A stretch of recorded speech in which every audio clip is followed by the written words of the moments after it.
好来，乡亲啊，继续来看这个世界卫生组织俄罗台湾是亚洲防疫成功的典范之一。讲这个台湾、日本、新加坡甲澳洲防疫成功的共同点，都是专心来找出着病毒隔离的病例，就算防疫成功嘛无来放松，才会当长时间维持低感染的人数。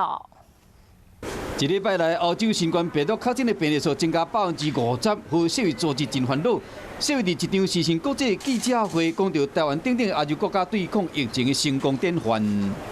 Many countries in East Asia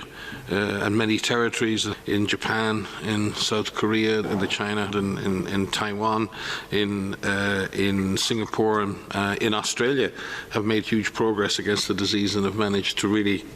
crush that curve and keep it down, and managed to sustain that through a very long time of low numbers. 世卫表示讲，台湾等亚洲国家抗疫成功拢有一个共同点。One, I think, was a focus on case detection,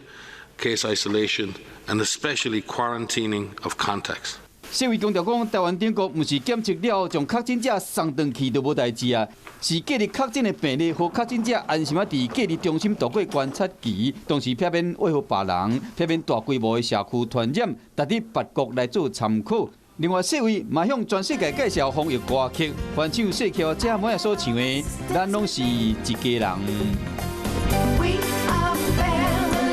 希望讲用歌曲的力量，将全世界人拢甲团结起来，同齐来对抗新冠病毒。